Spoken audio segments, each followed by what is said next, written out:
नमस्कार। कांग्रेस से नाता तो टूटा, परंतु 50 साल का 3 पीढ़ियों का जो संबंध था उसकी टीस आज भी है। और आज जहां गुस्सा है पार्टी के लिए, वहां दर्द भी है। और उदयपुर में जो कुछ हो रहा है उसको देख के पार्टी पे तरस भी आ रहा है। आज यहां पे मैं कुछ बातें कांग्रेस के शीर्ष नेतृत्व से साझी करने के लिए आया हूं, अपने दिल की बात कहने के लिए आया हूं। और जो मेरे दिल की बात है, मैं समझता हूं यही बात बहुत से लाखों करोड़ों कांग्रेस के कार्यकर्ताओं के दिल की बात है, जो शायद उस चिंतन शिविर में रखी ना जा सके, क्योंकि जमावड़ा वहां बड़े शीर्ष नेताओं का है। पर कितने शीर्ष नेता सिर्फ चीयर लीडर का रूप धारण करके रह जाएंगे, या कितने लोग उनमें से सच के ऊपर पहरा देंगे, कड़वी और सच्ची बात कह पाएंगे, ये तो आज और कल का दिन ही बता पाएगा। परंतु 50 साल जिस पार्टी में खून पसीना बहाया, जिसके साथ अच्छे बुरे समय में साथ रहे, उसके प्रति मेरा भी जाते जाते एक दायित्व बनता है। I would call it my parting gift to Congress party. मैं कुछ बातें साझी करना चाहता हूं, क्योंकि कल मैंने कांग्रेस के हमारे माननीय अध्यक्ष सोनिया जी का भाषण सुना। बड़ा भावुक भाषण था, और उन्होंने खास तौर पे जो बात कही कि exceptional situations need exceptional solutions. परंतु कल का जो प्रोग्राम मैंने देखा उस चिंतन शिविर का, वो मात्र एक औपचारिकता, एक फॉर्मेलिटी फुलफिल करने से ज्यादा कुछ भी नहीं था। आज समय जब है पार्टी को बचाने का, आज पार्टी का अस्तित्व जो है, party is facing existential crisis, और उस समय हम इस तरह से बिहेव कर रहे हैं जैसे राष्ट्र का दायित्व आज कांग्रेस पार्टी के कंधों पे है। कमेटियां बनाई गई हैं, 6 किस्म की कमेटियां हैं, जो कि फॉरेन पॉलिसी भारत की डिस्कस कर रही है, कोई इकोनॉमिक पॉलिसीज, आर्थिक पॉलिसीज के ऊपर डिस्कशन चल रही है, एग्रीकल्चर पॉलिसी के ऊपर डिस्कशन कर रही है। मेरा मानना है कि बिल्कुल कांग्रेस आज एक मेन अपोजिशन पार्टी है, और हमारा ये फर्ज भी बनता है कि हम इन विषयों के ऊपर हमारी एक राय हो। परंतु उससे भी ज्यादा, जैसे कहते हैं कि घर को सजाने का तस्वुर तो है बहुत, घर को सजाने का तस्वुर तो है बहुत, पहले यह तो तय हो कि घर को बचाएं कैसे। पहले ये तो हम आपस में बैठ के नाता डिस्कस कर लें। मैं अपने आप की आज भी आदत नहीं जाती, मैं आप नेताओं से, कांग्रेस जन से बात कर रहा हूं कि आप ये तो तय करेंगे कांग्रेस को बचाओगे कैसे।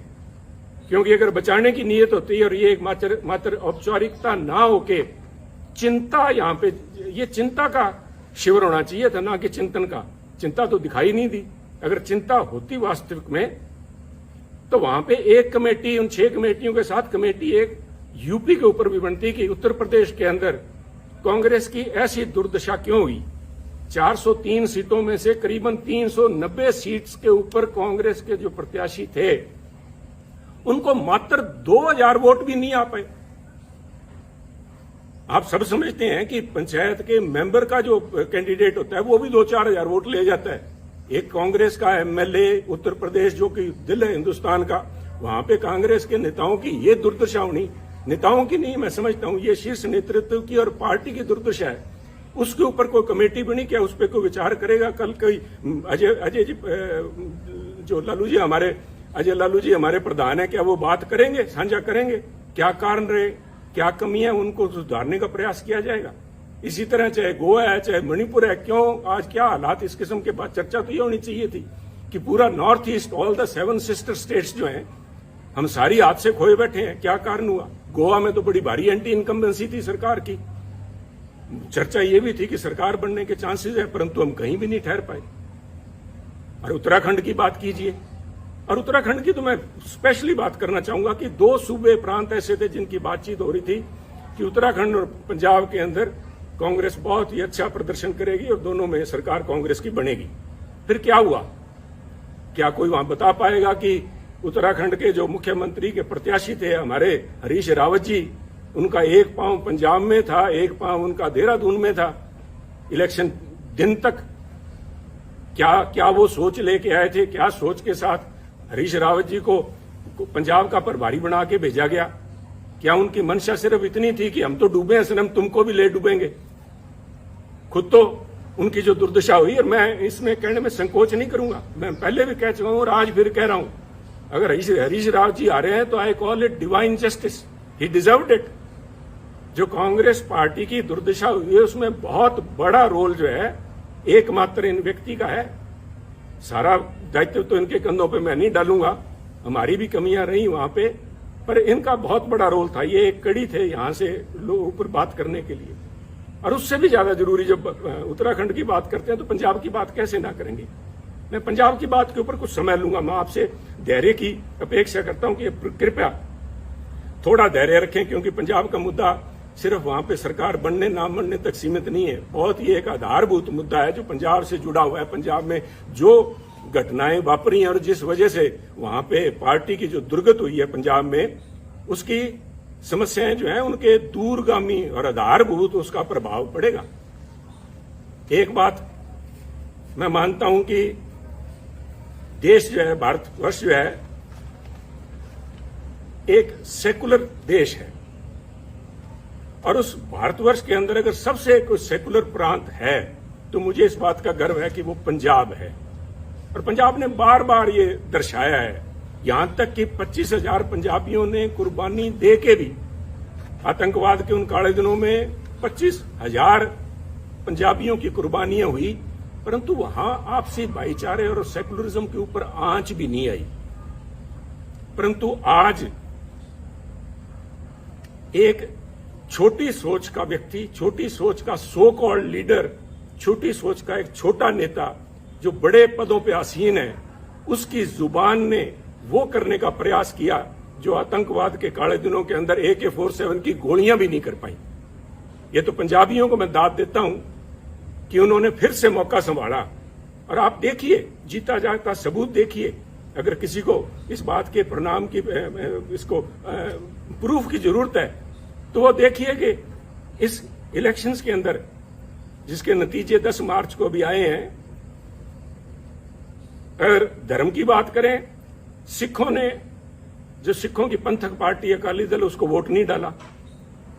हिंदुओं ने बीजेपी को वोट नहीं डाला, और SC भाईचारे ने, हमारे दलित भाइयों ने कांग्रेस को वोट नहीं डाला।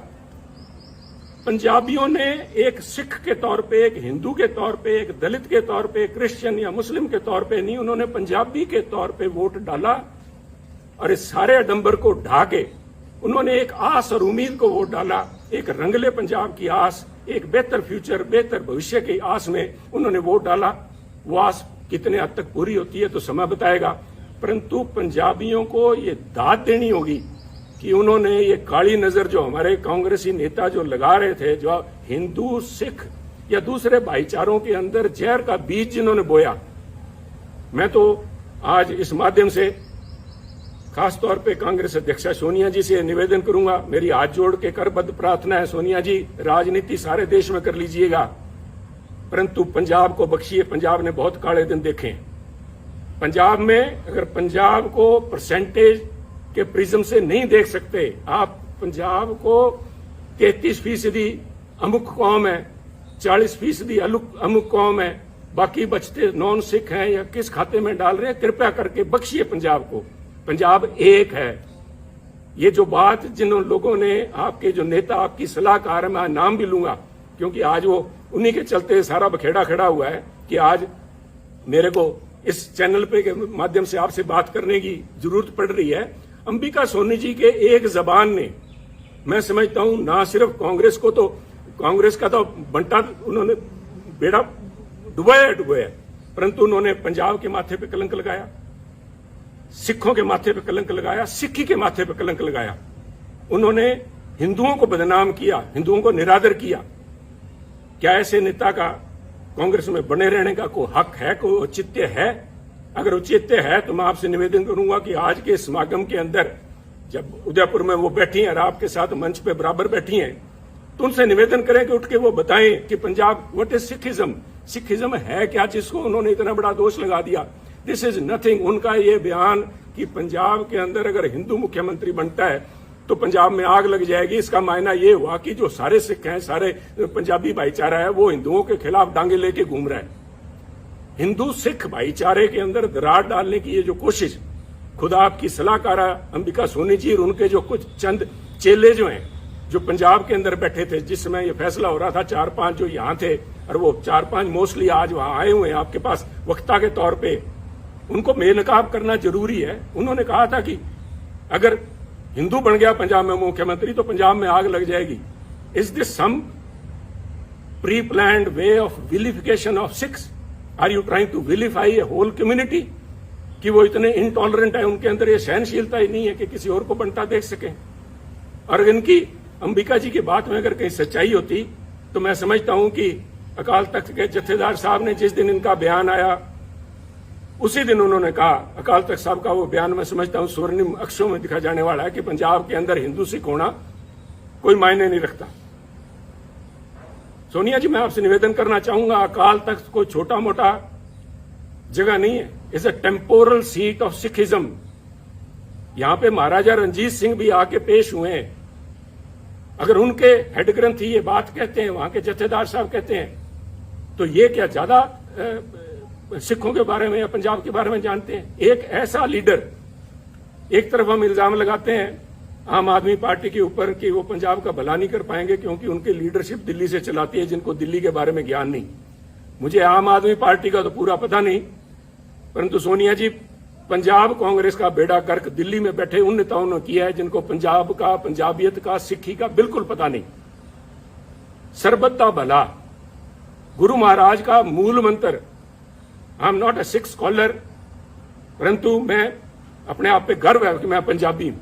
मुझे इस बात का मान है कि गुरु महाराज ने जो मूल मंत्र दिया था वो था, मानस की जात सब एको पहचान में, सरबत दा भला, यूनिवर्सल ब्रदरहुड। कौन सी लैंग्वेज समझाऊं मैं इनको, अंबिका जी को?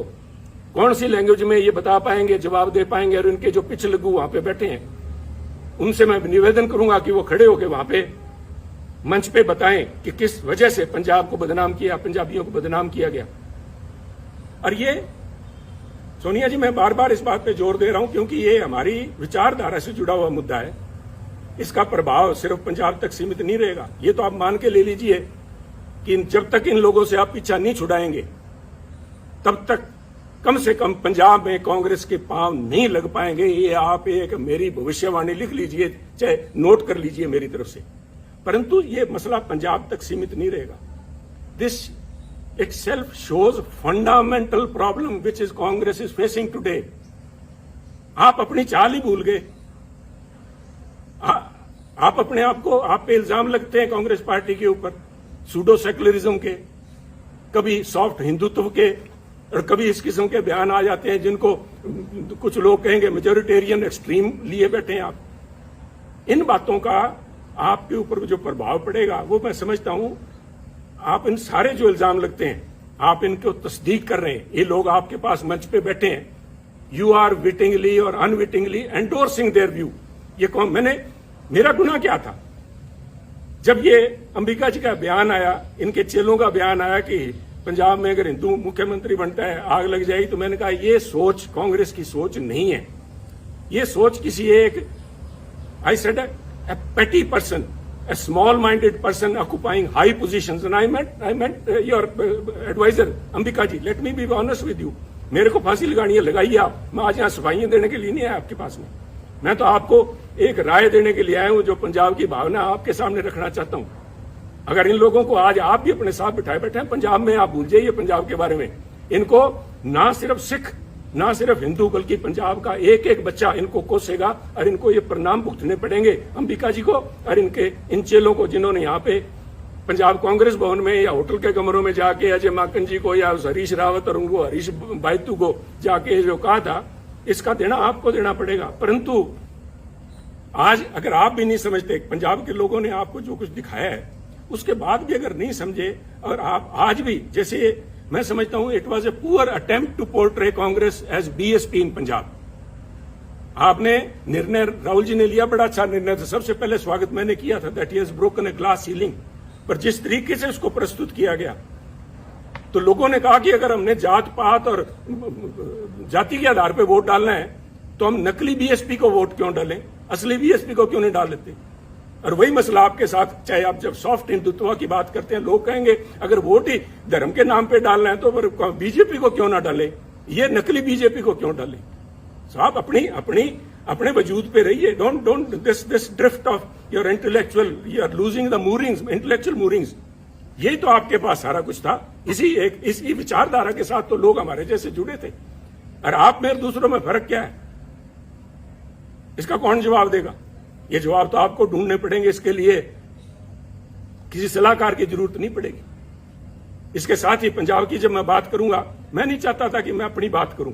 मैं यहां सफाई, फिर से कह रहा हूं, मैं सफाई देने के लिए यहां नहीं आया। मैं अपने एक एक शब्द के ऊपर आज कायम हूं। मैंने जब आपको कहा था कि ये जो दिल्ली के अंदर आपके पास लोग बैठे हैं, आपको आंखें दिखा के और बाहर जाके कहते हैं समझौता हमसे करने का प्रयास कर रही है कांग्रेस अध्यक्षा, उन्होंने ना सिर्फ आपकी पद की गरिमा को ठेस लगाई बल्कि कांग्रेस की सोच को भी ठेस लगाई। मैं आज भी उस बात पे पहरा देता हूं। परंतु मैं इसलिए कह रहा हूं कि मुद्दा मुझे नोटिस दिया गया, सो कॉल्ड नोटिस, वो तो हमको कहें काफिर, ये अल्लाह की मर्जी है। कमाल होगी साहब। मैं तो आपसे ये पूछना चाहता हूं, सोनिया जी शायद आपको मालूम नहीं था, मैं देखिए इतनी बड़ी संस्था है, आपके पास कितने ही पूर्व या एक्टिंग कांग्रेस प्रधान सूबों के रहे होंगे, शायद आपको नहीं पता था कि सुनील के पास कोई भी पद नहीं है। जब आपने सुनील के खिलाफ एक फरमान जारी किया कि सुनील को पार्टी के सभी पदों से निलंबित किया जाता है, मेरे पास पद था कौन सा साहब? मेरे पास तो एक विचारधारा है, वो आज भी मेरे पास है। मैं अपनी बात पे आज भी खड़ा हूं।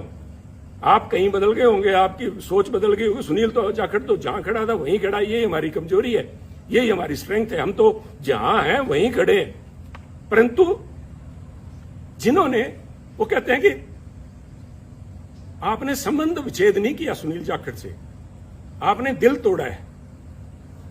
दिल भी तोड़ा तो तूने सलीके से नहीं तोड़ा।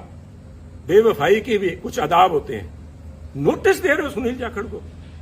50 साल 3 पीढ़ियों का संबंध है। मुझसे बात करने में किसी को शर्म आ रही थी? ये मैं सारे जवाब आपको दे सकता था, परंतु मैं आज जवाब देने के लिए नहीं आया। मैं जो बात देने का आपसे कहने के लिए आया हूं, क्या कहूं मैं, मजाक कहूं या इसके ऊपर तरस आता है मुझे। मुझसे आपने मुझे नोटिस दिलाया, कि ऐसे व्यक्ति से नोटिस दिलाया, और इस बात के लिए नोटिस दिलाया कि मैंने आपकी सलाहकारा के खिलाफ अपशब्द बोले। चलो मैंने तो आपकी सलाहकार अंबिका जी के खिलाफ जो कुछ बोला ना बोला, पर नोटिस इससे दिलाया आपने। तारिक अनवर जी एक बड़े सुलझे हुए परिपक्व नेता हैं। उनका तो आपको ध्यान होगा कि वो 1999 में, आज से करीबन 20 साल से ज्यादा पहले, कांग्रेस छोड़ के चले गए थे। आपको ये भी पता होगा कि वो क्यों छोड़ के गए थे। वो ये कह के छोड़ के गए थे कि सोनिया गांधी एक विदेशी महिला है, और विदेशी महिला अगर इंडियन नेशनल कांग्रेस की अध्यक्षा बनती हैं तो मैं उसे कदापि सहन नहीं कर सकता। और यही तारिक अनवर साहब, संगवा साहब और पवार साहब के जाके इन्होंने सरकार अपनी पार्टी बनाई थी। आप भूल गए क्या? कोई आपको बताने वाली, ये सलाहकार आपकी बताने वाली थी नहीं क्या? और ये क्या बताएंगी साहब? वो कहते नहीं, यहां तो हर शाख पे उल्लू बैठा है। इन श्रीमती जी की, अंबिका सोनी जी की बताऊं मैं आपको। आप उनसे, हमें जिसके ऊपर मैंने इल्जाम लगाए, मैं आपके माध्यम से, सोनिया जी, मैं आपको, क्योंकि आप बड़े हैं, आप अध्यक्ष हैं, आपके माध्यम से, एक स्पीकर के तौर पे मैं आपके माध्यम से कांग्रेस जनों से बात कर रहा हूं कि जिस व्यक्ति पे मैंने आरोप लगाए हो, क्या वो मेरे खिलाफ अनुशासन कमेटी में बैठ सकती है जज बन के? कहते वही कातिल, वही शाहिद और वही मुंसिफ ठहरे। वही कातिल, वही शाहिद और वही मुंसिफ ठहरे। ऐ खुदा, मैं अपने कत्ल का दावा करूं किस पे? मैं किसको जाके कहूं ये बात? ये मेरे पे फैसला करेगी?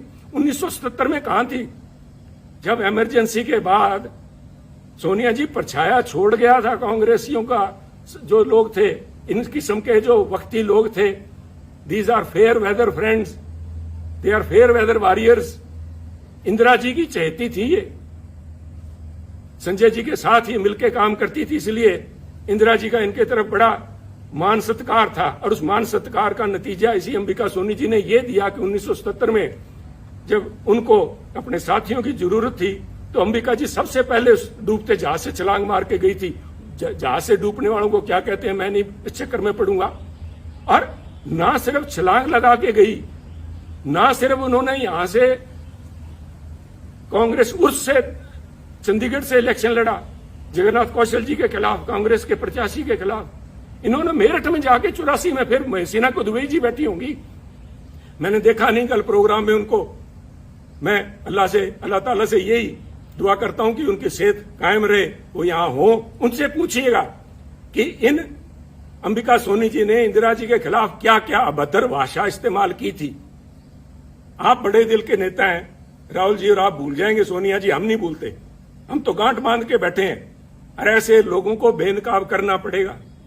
जब मैं ये बातें कर रहा हूं, जो मेरा ये किस्सा है, this is a case study in itself, the way Punjab issue has been handled from the very beginning. छोड़िए सुनील को उतारा गया जुलाई 2021 के अंदर ये कह के कि सुनील जाखड़ मुख्यमंत्री कैप्टन अमरिंदर सिंह जी के साथ मिलकर काम करता, उनका बहुत नजदीकी है, मिले हुए दोनों।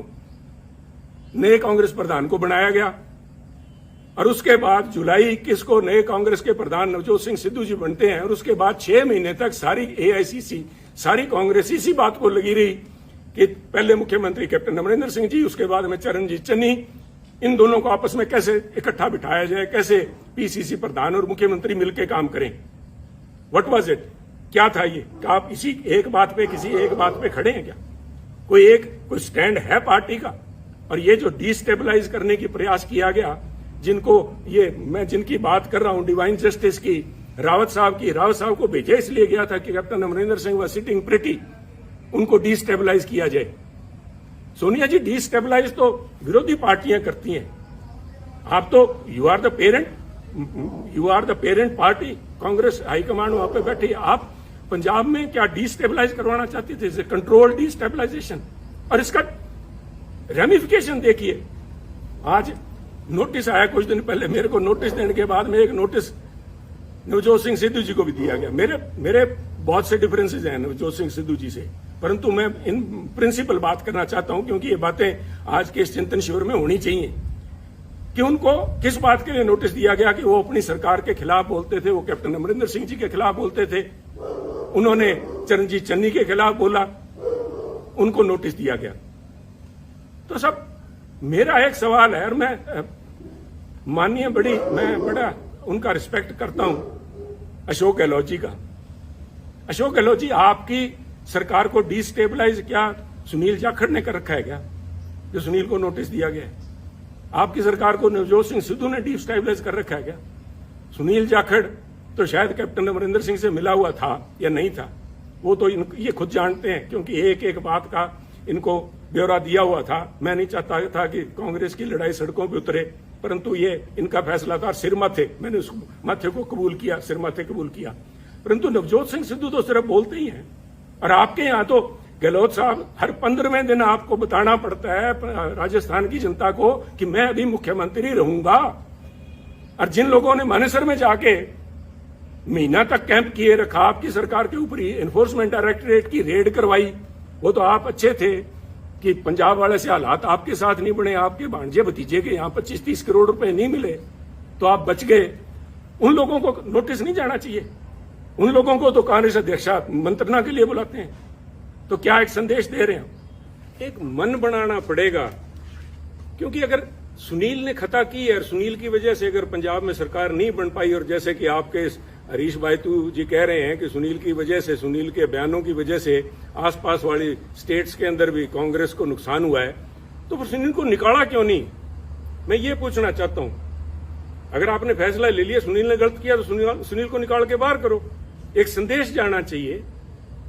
मेरा कहने के बाद आप फैसला लीजिए, आपको फैसला करना पड़ेगा। मेरा मानना है ये जो कुछ भी हो रहा है, ये चंद चापलूस लोग जिन्होंने घेर रखा है, वो सिर्फ चापलूस ही नहीं है। मैं मर्यादा से बाहर नहीं जाना चाहता, परंतु पहले इल्जाम लगा करते थे कि कांग्रेस के अंदर, कांग्रेस के हर समय हर सरकार के अंदर एक कोटरी होती है, जिसे किचन कैबिनेट कह लो या कोई उनकी कोटरी, उनको विश्वास पात्र है जो अपनी नजदीकियों का फायदा उठाते हैं। परंतु मैं कांग्रेस साथियों को बताना चाहता हूं over a period of time, क्योंकि मैंने जो 20 साल के मेरे एक्टिव पॉलिटिक्स में देखा है, ये जो कोटरी थी, ये जो ग्रुप थे, ये गिरोह का रूप धारण कर चुके हैं। और मैं बड़ी गंभीरता से और बड़ी जिम्मेवारी से कह रहा हूं, गिरोह का शब्द मैंने इस्तेमाल किया है। ये जो बना के भेजे जाते हैं यहाँ पे, हमारे इंचार्जेस बना के भेजे जाते हैं, इतिहास गवाह है पंजाब का, मैं राजस्थान का या हरियाणा का तो बोल नहीं सकता, मैं पंजाब की बात करूंगा। जनार्दन द्विवेदी जी शायद आए हुए हैं, जनार्दन द्विवेदी से पहले या बाद में एक शकील अहमद साहब को छोड़ दीजिए, चाहे वो चाणक्य थे, चाहे वो आशा कुमारी जी थी, चाहे रावत जी थे, और चाहे हमारे हरीश बायतू जी थे, ये सारे के सारे एक ही आका के जाके पैरों में हाथ लगाते हैं। वो हमारे पंजाब की आंटी बैठी है वहां पे, इन सारों को उनका वृद्ध हर्ष, उनका जो हर्ष था उनके ऊपर था। और इन लोगों ने इल्जाम बहुत लगे हैं। मैं डिम्पा जी को मैंने कल बैठे देखा, आपके बगल में बैठे थे सोनिया जी, पिछली रो में आपके, उन्होंने एक बयान दिया, उन्होंने पूरे बाड़मेर के माथे पे कलंक लगाया। मैं समझता हूं उनको बाड़मेर का नाम नहीं लेना चाहिए था, उनको व्यक्ति विशेष का कहना चाहिए था, परंतु मुझे पता है कि वो नहीं बोलेंगे, ना ही उनके खिलाफ कार्रवाई होगी। क्योंकि मैं देखिए यहां बैठ के राय देनी बहुत आसान है। मैं समझता हूं कि पार्टी को चलाने के लिए बहुत सी आपकी मजबूरियां होती हैं, मजबूरियां हैं भी, चलाने के लिए बहुत अकोमोडेट भी करना पड़ता है। अकोमोडेट कीजिए। मैं नहीं कह रहा कि आप जसवीर सिंह डिम्पा जी की, जिन्होंने कहा था कि बाड़मेर का ठग कहा था या बाड़मेर का डाकू कहा था, मुझे याद नहीं, उन पे एक्शन ना लीजिए। मैं नहीं चाहता कि आपकी संख्या, एमपीज की संख्या घटे, परंतु मैं इतना जरूर चाहूंगा कि एक कमेटी तो बनाई जाए कि क्या हुआ। These so called incharges, AICC incharge of Punjab Congress have not been less than, वो अमेरिकन एक फ्रेज बनी है, कारपेट बेगर्स। वो बेसिकली ग्लोरीफाइड ठग थे, जिन्होंने अमेरिका में जाके, जो उन दिनों में सिविल वॉर के बाद लूट खसोट जो हुई है, इस किस्म का यहां पंजाब के अंदर माहौल रहा है। इन लोगों को नोटिस ना दे के आप नोटिस सुनील जाखड़ को दे रहे हो। कोई इल्जाम तो बताओ सुनील जाखड़ को। सुनील जाखड़ ने तो, वो कहते हैं ना, हमारे बागड़ी में कहावत है कि सुनील जाखड़ ने तो आंख में सुरमा डालने का प्रयास किया था, और आपके लोगों ने जाके वहां पे आपको बताया सुनील जाखड़ कांग्रेस की आंख फोड़ रहा है। तो ये निर्णय तो आपको लेने पड़ेंगे। सोनिया जी, मेरे से, राहुल जी से मेरा ये निवेदन है कि हो सकता है आने वाले उत्तराधिकारी वही होंगे, और वो चाहे मेरी किसी से बने ना बने, मुझे लोग गलत कहेंगे, कांग्रेस पार्टी आपके, राहुल जी और आपके नाम के गांधी परिवार के बिना नहीं चल पाएगी। 60 बन जाएंगी, 60 नहीं तो कम से कम हर एक सूबे में एक अपनी अलग कांग्रेस होगी। आपका होना जरूरी है, आप लोगों का इस पार्टी का एक सशक्त अपोजिशन के लिए होना जरूरी है। परंतु ये तब तक ही जरूरी है कि आप अपने अच्छे बुरे को पहचानें। ये प्रशांत किशोर जी नहीं बता पाएंगे आपको, कोई आप वो सुनील कानूनगोलो है उसको वो नहीं बता पाएगा। This is a responsibility of the boss himself. अगर आप लीडर हैं तो आपकी परख होनी चाहिए। आप छोड़िए, आप शायद, I have always claimed that Rahul Gandhi ji एक बहुत ही बढ़िया इंसान है। I still believe it. चाहे आज मेरे फर्क है, चाहे जो भी है, जो आवाज उठनी चाहिए थी, सच के साथ में खड़ी होनी चाहिए, नहीं उनकी मजबूरियां होंगी, परंतु is a very fine man, is a very upright. और मैं अगर कांग्रेस के इतने साल निभ गया तो उसका बहुत बड़ा कारण राहुल गांधी जी, मैं आज भी मानता हूं। अगर वो और कोई छोटे दिल का व्यक्ति वहां बैठा था, उससे पहले ये तोड़ बिछड़ा उससे पहले भी हो लेना था। परंतु राहुल जी, आपको भी आजकल एयरक्राफ्ट के अंदर ये सुखोई और वहां पे लड़ाई चल रही है, उनके अंदर एवरी एयरक्राफ्ट, इवन टैंक्स के अंदर भी एक होता है IFF, called identification of friend और फो। दुश्मन और दोस्त की पहचान कराने के लिए उसके अंदर इंस्ट्रूमेंट लगा होता है जो फ्रीक्वेंसी आपस में एक्सचेंज करके पता करता है कि मैं जिस पे मिसाइल दाग रहा हूं वो कोई मेरा दोस्त तो नहीं है। आपने इन पिछलगुओं के कहने से मेरे पे नोटिस की मिसाइल दाग दी। मेरा क्या बिगाड़ देंगे आप? पर आपने अगर पार्टी चलानी है तो ये आपको फैसले लेने पड़ेंगे, ये कमान अपने हाथ में लेनी पड़ेगी। ऐसे चापलूस लोगों से, इन बेगैरत लोग हैं। मैंने वहां पे एक बड़ी नेता को गिड़गिड़ाते देखा है कि मेरे को टिकटों की उसमें कमेटी के अंदर रहने दिया जाए। राहुल जी ने मना कर दिया था, शी हैज वेस्टेड इंटरेस्ट। उसके बावजूद वो गिड़गिड़ा के, उनके लिए बहुत बड़ी बात है। परंतु इन चापलूस और बेगैरत लोगों के बीच में रह के मैं समझता हूं हमारी जो कांग्रेस की नेतृत्व है वो गैरतमंद लोगों से बात करना और उनके सलीके को भूल गए हैं। परंतु ये आपको मुबारक हो, ये चापलूस आपको मुबारक हो। एक आखिरी बात कहना चाहूंगा, फैसला लीजिए।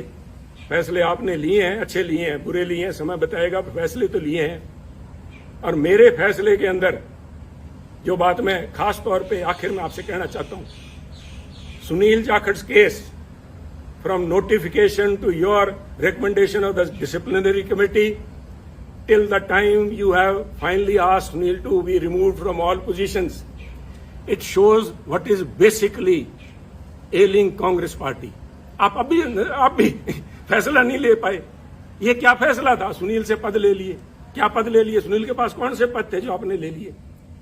इट इज बिकॉज आज भी आइदर यू लैक कन्विक्शन और you have doubt whether these allegations are true और नॉट। पर मिसाइल तो छोड़ दी, अब ये तो वापस नहीं आएगी। आपने तो मिसाइल दाग दी। सुनील का तो आपने कर दिया कुंडा। सुनील की गैरत, सुनील का ऑनर, उसके लिए बहुत बड़ी बात है। और जिस दिन आपने नोटिस भेज दिया, मेरा तो आपसे उसी दिन संबंध विच्छेद हो गया। परंतु 50 साल आड़े आते हैं बीच में, इसलिए मैं आपसे संबोधित हूं कि ये कमान अपने हाथ में लीजिए, दोस्त और दुश्मन को पहचानिए। दोस्त दुश्मन नहीं पहचान सकते, कम से कम एसेट और लायबिलिटी तो पहचान लीजिए। एसेट कौन है, लायबिलिटी कौन है? ये लोग आपको कहेंगे कि पंजाब में हमने एक नेशनल एसेट क्रिएट किया। अगर वो एसेट है तो उस एसेट को क्यों नहीं पंजाब कांग्रेस का प्रधान बनाया? क्यों नहीं उसको यूपी में लेके गए? हमारे यहां तो 17 फरवरी को पंजाब के अंदर इलेक्शन कैंपेन खत्म हो गया था। अगर आपने वाकई जात पात के नाम पे वोट मांगने का ठान ही लिया था पंजाब में, तो यूपी में क्यों नहीं लेके गए मायावती जी को काउंटर कराने के लिए? ये already has become an embarrassment. ये फैसले आपको लेने होंगे और उसके लिए मैं आपका ध्यान, राहुल जी, लेके जाना चाहूंगा पानीपत की पहली लड़ाई बाबर की तरफ। बाबर ने पहली दफा हाथी देखे जब वो पानीपत आया, और एक हाथी को मंगवा के उसने सवारी करने की इच्छा जताई। तो हाथी उनके सामने पेश जब किया गया बाबर के सामने, और हाथी के ऊपर बैठा जब बाबर, तो उसने बैठ के अपने सेनापति से कहा, इसके जानवर की लगाम मुझे थमाओ। तो उन्होंने कहा, जनाब हाथी की लगाम नहीं होती। उसका सवाल था निश्चित तौर से कि तो फिर ये चलाऊंगा कैसे? कहते जी इसकी जो लगाम है, जो इसका जो अंकुश है, वो सामने जो बैठा है, वो जो अंबिका सोनी तायब बैठे हैं या कोई तारिक अनवर बैठा है, उनके हाथ में अंकुश वो है। अंकुश है जो प्रौढ़ जिसको बोलते हैं, वो है। तो बाबर ने तब कहा था कि इसको हाथी को बिठाओ और मेरे को नीचे उतारो। तो उन्होंने कहा क्या बात होगी महाराज? तो उन्होंने कहा मैं उस चीज की सवारी कभी नहीं करूंगा जिस चीज की लगाम, जिस जानवर की लगाम मेरे हाथ में ना हो, जिस संस्था की लगाम मेरे हाथ में ना हो। तो मेरी आपसे बेनती यही है, with all due respect and for all the respect and all the time we have spent together and with the party, 50 साल की आगे बढ़िए, कमान सामिए और इन पिछले लोगों को ऊपर छोड़ के कांग्रेस पार्टी को अगर जिंदा रखना है तो ये लगाम अपने हाथ में लीजिए। वरना इस किस्म के जो चिंतन शिविर हैं, इसी प्रशांत किशोर ने आपको कहा था, यूपी में आपको लेके गए थे, कैंपेन का नाम था खाट पे चर्चा। आज कांग्रेस पार्टी खटिया पे नजर आ रही है। अगर आज समय रहते नहीं संभले, वक्त की फिक्र करना दा क़यामत आने वाली है, तेरा जिक्र भी ना होगा दास्तानों में। तो इसलिए शुभकामनाओं के साथ, चाहे आज मैं समझता हूं कि this is my parting gift, my last word spoken to the congressman, but मैं इस विश्वास के साथ कह रहा हूं कि कोई ना कोई, मैंने आज भड़ास निकालने के लिए नहीं, आप में कमियां निकालने के लिए नहीं, उन बातों को उजागर किया है जिनके ऊपर चिंतन भी नहीं, चिंता करने का विषय है। आज आपका भी इम्तिहान है, और वो जो 450 सो कॉल्ड सीनियर लीडरशिप बैठी है, आज मैं देखना चाहूंगा कि कितने लोग खड़े होकर सच्चाई पे पहरा देते हैं, कितने लोग खड़े होकर कहेंगे कि वो 5-4 जो पंजाब वाले आए हुए हैं जिन्होंने आग लगाने की बात की थी, उनको बाहर निकाला जाए हॉल से। उनको तो आपने स्पीकर बना रखा है, वो तो आज यहाँ पे आपके वर्कर्स को एड्रेस करेंगे, और जिनकी वो मुखिया हैं उनको मंच पे मठासीन है। तो आप देखिए, ये आप जाने। मैं एक दफा फिर से, मैंने पहले भी जिस दिन नोटिस आया था उस दिन कहा था good luck to Congress party, and today I again say good luck and goodbye Congress.